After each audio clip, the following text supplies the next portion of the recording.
ఇక ఆదిలాబాద్ నియోజకవర్గానికి CRR grant నిధులు 10 కోట్లు విడుదలైనందుకు కాంగ్రెస్ శ్రేణులు హర్షం వ్యక్తం చేస్తున్నారు. ఇందులో 3 కోట్లతో భీమ్సరి బ్రిడ్జి నిర్మాణ పనులు చేపట్టనున్నట్లు తెలుస్తోంది. ఇక నిధులు విడుదల చేసినందుకు ముఖ్యమంత్రి రేవంత్ రెడ్డి, ఉప ముఖ్యమంత్రి పట్టి విక్రమార్క, జిల్లా ఇన్ఛార్జి మంత్రి సీతక్కతో పాటు నిధులు విడుదలకు కృషి చేసిన Adilabad Congress party assembly incharge Kandi Srinivas Reddy చిత్రపటాలకు ఫ్లెక్సీలెక్కి పాలాభిషేకం చేశారు ప్రజలు.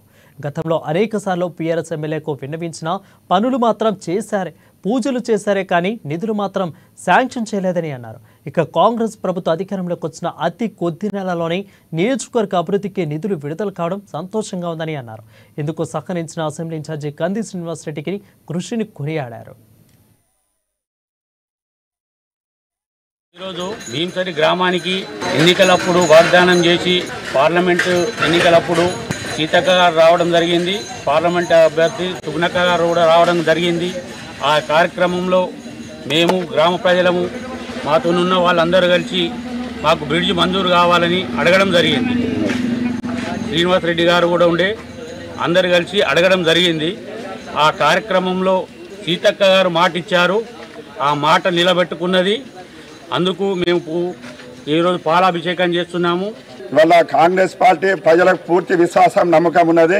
ఇచ్చిన మాటని సూచన తప్పకుండా ఏదైనా పార్టీ చేస్తారంటే, రాజకీయ పార్టీ చేస్తారంటే కాంగ్రెస్ పార్టీ చేస్తారన్నట్టు ప్రజలలో ఒక గట్టి నమ్మకం ఉన్నది. కేవలం 4 నెలలలోనే వారి విన్నపం మన్నించి శ్రీనివాస్ రెడ్డి గారు వారు ఇచ్చిన మాటని ఆ రోజు ఎన్నికల సందర్భంలో ఉన్నదాన్ని కూడా గట్టి ప్రయత్నంతో ఒక్క పట్టుబట్టిన విక్రమార్కుని మాదిరిగా 20 రోజులు కష్టపడి ఆదిలాబాద్ నియోజకవర్గంలో కేవలం భీమ్సరి గ్రామమే కాకుండా ఎక్కడెక్కడైతే ప్రజలు సూచించిందో ఖచ్చితంగా ఒక పని పెడితే ఇంతమందికి న్యాయం జరుగుతుంది, పనికిస్తున్న ఉద్దేశంతో దాన్ని దృష్టిలో పెట్టుకొని తక్కువ ఒక 70,000 కోట్ల రూపాయల్ని మంజూరు చేయించిన ఘనత కాంగ్రెస్ పార్టీ కంది శ్రీనివాస్ రెడ్డి గారిది.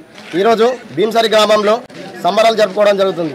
ఎందుకంటే గత కొన్ని సంవత్సరాలుగా భీమ్సరి నుంచి ఇవాళ భీమ్సరిలో నివసిస్తున్నటువంటి అత్యధిక ప్రజలు ఎవరైతే ఉన్నారో వ్యవసాయదారులు, వాళ్ళ యొక్క భూములన్నీ వాగు అవతల ఉన్నటువంటి భూములు కాబట్టి ఆర్థికంగా వాళ్ళు ముందుకు పోవాలంటే ఆ భూములలోకి వెళ్ళాలి, వ్యవసాయం చేసుకోవాలి. కాబట్టి దానికి మధ్యలో వాగున్నది. ఆ వాగున్నది కాబట్టి ఆ వాగు దాటి పోవాలంటే చాలా ఇబ్బందులు అవుతున్నాయి. చాలామంది మహిళలు కానీ వాగు దాటి వెళ్ళేటప్పుడు కసలం కానీ ఎడ్లు కానీ వాగులో కొట్టుకుపోయిన దినాలు ఉన్నాయి, చాలా మంది వాగులో మునిగిన దినాలు ఉన్నాయి. కాబట్టి జోగురామన్న ఒకటే సవాల్ చేసినప్పుడు, జోగురామన్న గారు మీరు మా ఊరికి ఇప్పటివరకు బ్రిడ్జి వచ్చి పూజ చేసింది కానీ శాంక్షన్ చేయలేదు. ఇవాళ కంది శ్రీనివాస్ రెడ్డి గారు ఎమ్మెల్యే గెలకపోయినా కానీ భీమ్సరి గ్రామ ప్రజల కోసము ఇవాళ ఖచ్చితంగా మా భీమ్సరి గ్రామ ప్రజలకు ఇవాళ వాగు బ్రిడ్జి కావాలని సీతక్క గారికి ఎన్నో లెటర్లు రాసి ఇవాళ శాంక్షన్ చేపించడం జరిగింది.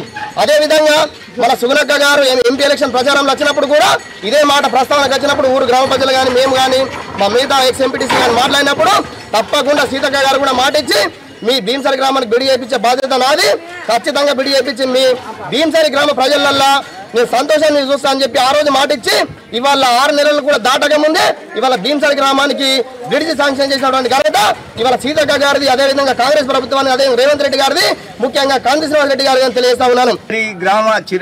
భీమ్సరి గ్రామ ప్రజల చిరకాల కోరికైన భీమ్సరి వాగు బ్రిడ్జి, పెద్దవాగు బ్రిడ్జిని ఈరోజు